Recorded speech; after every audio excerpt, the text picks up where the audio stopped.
Illegal drugs in Puerto Rico are a problem from a criminal, social, and medical perspective.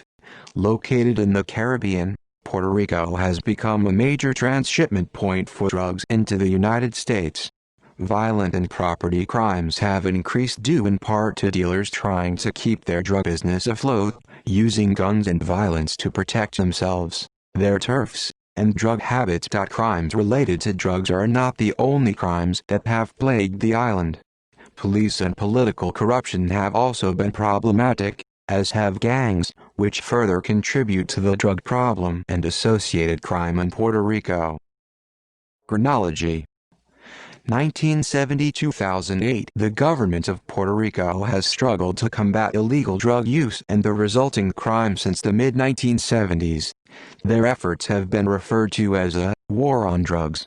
Though drug use was uncommon in Puerto Rico in the 1950s, it markedly increased in the late 1960s. In the 1970s, the increase in drug use, particularly among those under the age of 25, became a major concern in Puerto Rican society. During this era, a person named Rafidon surfaced as one of the first alleged major drug traffickers in Puerto Rico. He was sentenced to a jail term on the 30th of September 1977, and has since died. A number of drug cartels have since used Puerto Rico as a transfer point while trafficking cocaine to the mainland United States. Many Puerto Ricans have attributed increases in crime to the drug trade. This led to a major focus on crime and drugs in Puerto Rican politics. In response, federal and local law enforcement agencies have attempted to integrate their efforts to fight drug crime. Other strategies used by the government of Puerto Rico include longer sentences for criminals, increased funding for law enforcement equipment, and the construction of new prisons. At times, however, the DEA and the Puerto Rican police have struggled to work together, and some commentators have questioned the effectiveness of government drug policy. In the early 1990s, law enforcement began specifically targeting white-collar drug users. By 2008, the tension was rising. 2009–2012. The start of what some call the drug war was in 2009 in a conflict between police and drug dealers which police wounded and killed 2 men.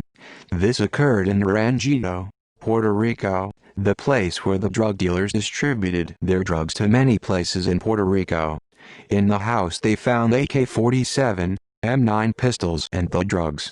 Also, they found that they were working with corrupt politicians to approve marijuana legalization and the export of exotic animals.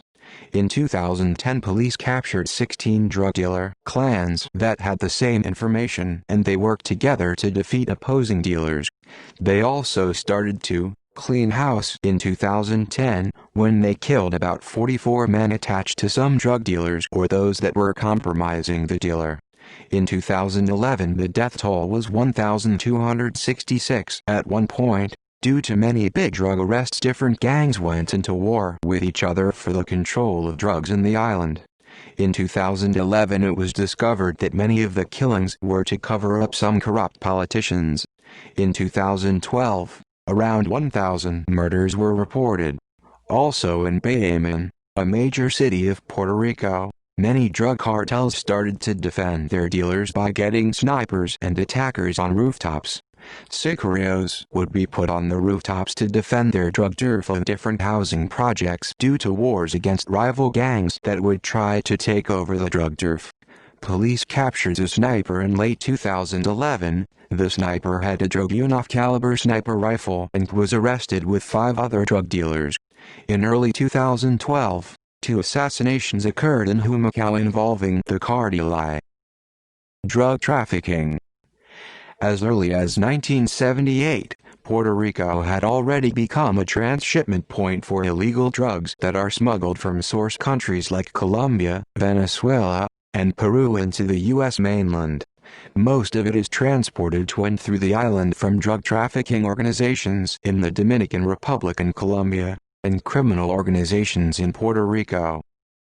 Cocaine. U.S. Customs and Border Protection (CBP) seized 1,176.74 pounds of cocaine in 2001 from commercial maritime vessels and 14 932.53 pounds of cocaine from private maritime vessels in Puerto Rico.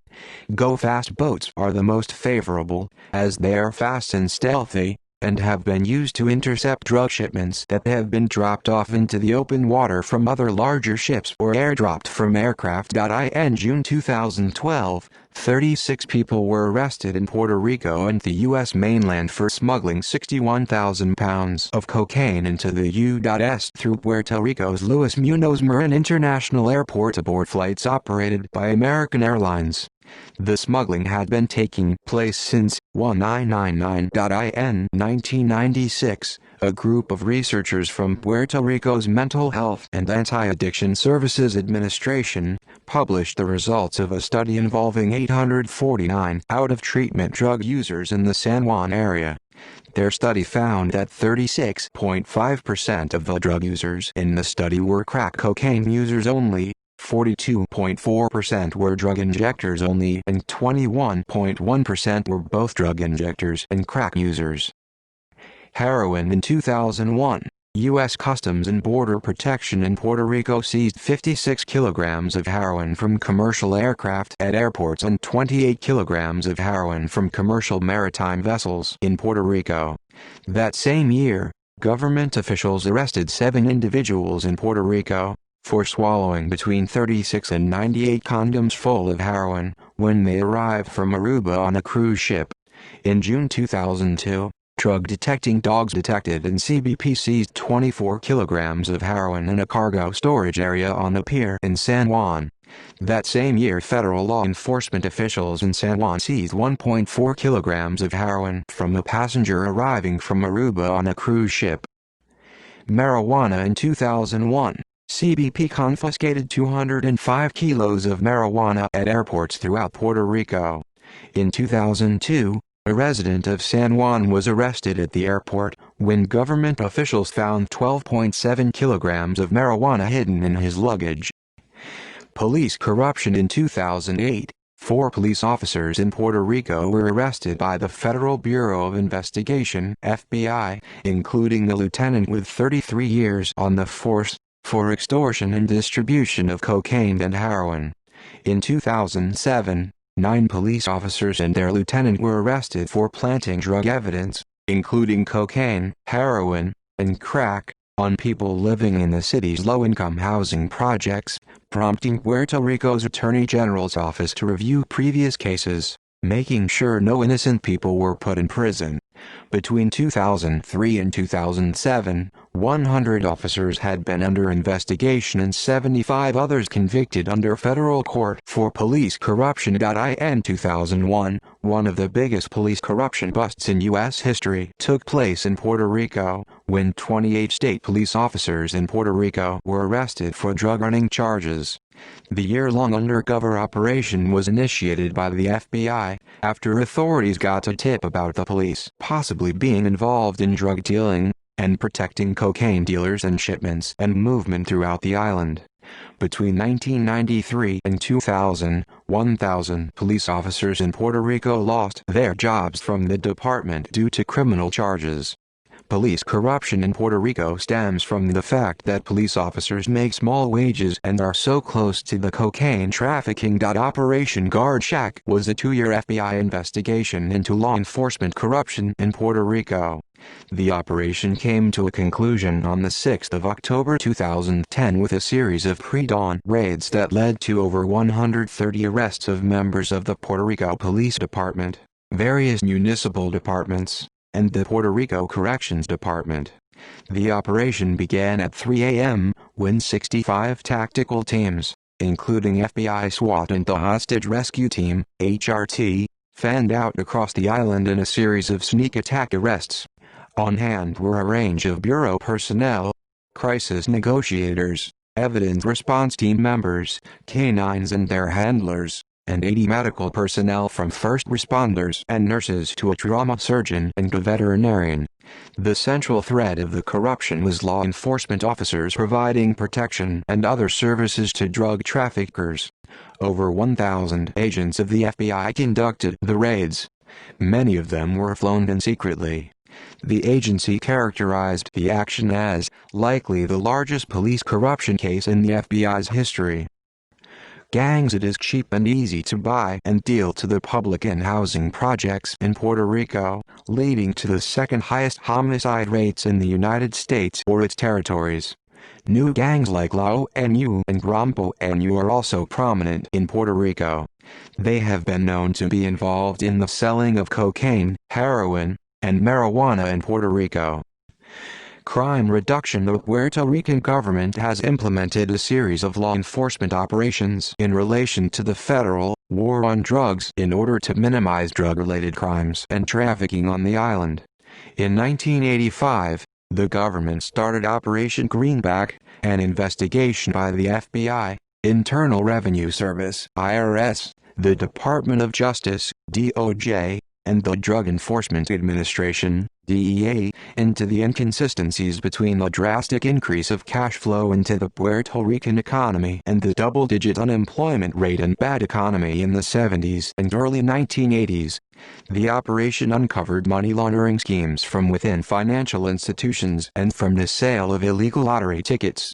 Federal agents raided 10 banks and arrested 17 people on money laundering charges. In 1990, Operation Lucky Strike was put in motion by the FBI and local law enforcement officials when residents of Vega Baja unearthed $20 million on a nearby farm.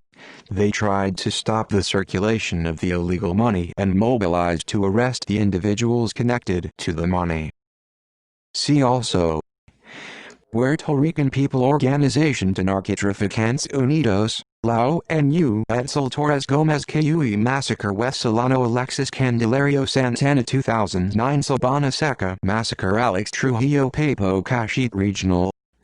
Mexican War on Drugs, an armed conflict between the Mexican government and drug trafficking cartels. Colombian War on Drugs, an ongoing armed conflict involving the Colombian government, Colombian drug gangs, NARCO paramilitary groups and guerrillas. The guerrillas are known to use drug trafficking to finance their operations. References. External links: Puerto Rico Police Department official website, Puerto Rico Herald Crime and Punishment, Puerto Rico Herald Crime and Corruption, USDHS. Hoja Informativa, La lucha contra el crimen en Puerto Rico.